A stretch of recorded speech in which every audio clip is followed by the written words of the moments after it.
Hey everybody, this is TJR. The last video that I posted about the band, Project True, which I am a member of, I mentioned that we were going to be recording some new tracks very soon, and we have been.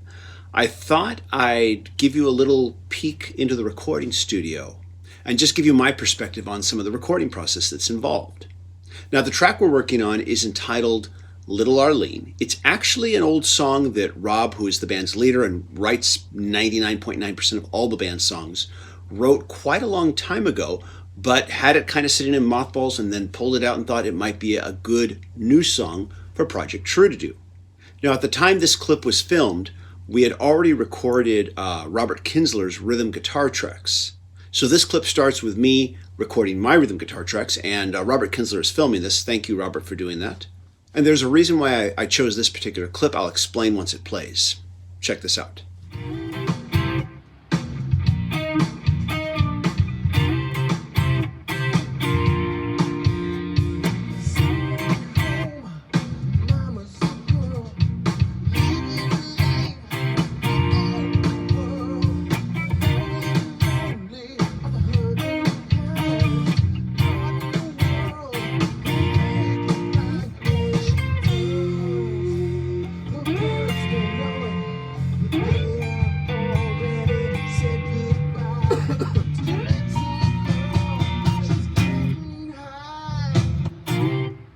Yes? Let's do the change.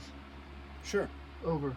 All right. Just that part? Yeah. Just that part? Do you want me to pump it more, or? Yeah. Because it's gonna be thin sounding, but I'm gonna double it. No, it's not this side, it's just rhythmically. Oh, sure. So from "And She Was." Yeah, okay. yeah, just so it's smoother. All right, sure. Now, initially, when Rob first stopped me and asked me to redo that part, I thought it had to do with the fact that it was a lead guitar break and it sounded a bit thin for a lead guitar break. In a live situation, I would, of course, hit a boost pedal to thicken it up during that part, and then I would switch it off when I came back to the regular rhythm. However, this is the recording studio, so I would record it at the same level as my regular rhythm guitar, but then I would double it to make it sound thicker, and I thought that's what he was on about. But there was something about the way I was playing it rhythmically that bothered him. I wasn't really sure what it was, to be honest. So we did it again.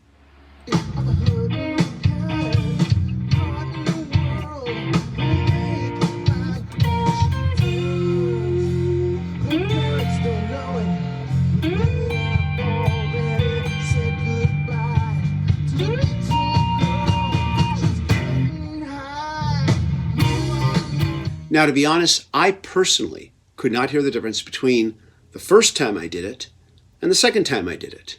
I still don't hear a difference, but it doesn't matter. You see, these are Rob's songs. He is the engineer, and he is the producer of this album. And just like any session work I would do, even though I'm a member of the band, if the producer says, "I want you to do it again," you do it again. You don't argue. And I say this in case you're ever thinking about wanting to get into doing session work. Now, after that, I asked for a playback so that I could then double that same part and help make it sound a little bit thicker.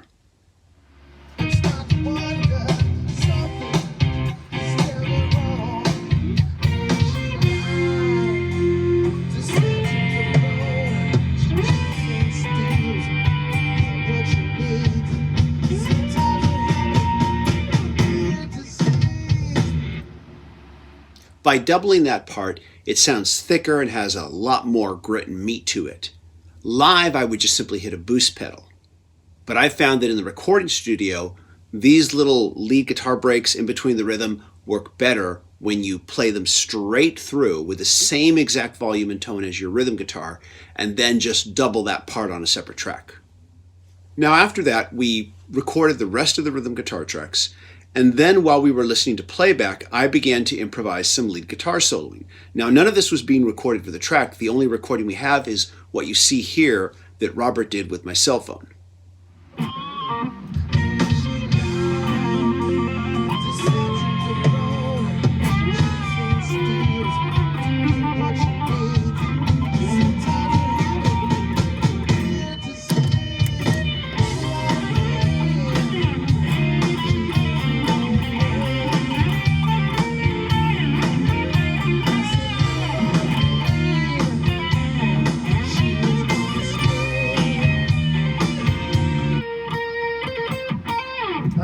tone right now for I do the too. solo. Let's do it. Let's do the solo. So we jumped right into recording the solo, nothing planned out, just did this. By the way, before I even play a note, you're going to see me make this little hand motion towards Rob, who's the engineer, and that was me asking, you want me to start here, right?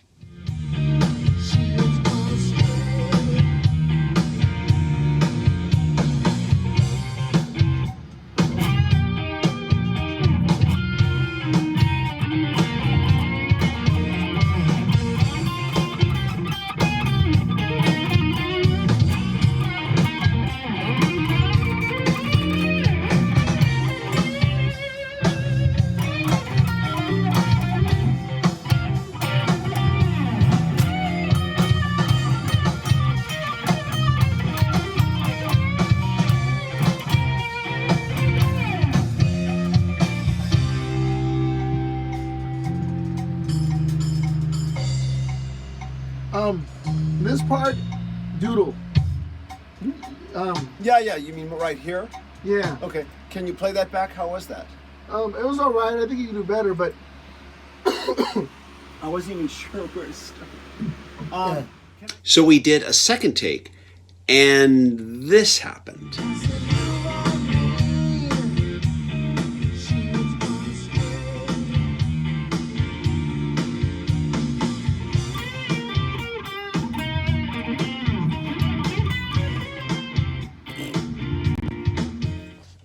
Not my proudest moment in the studio, to be sure.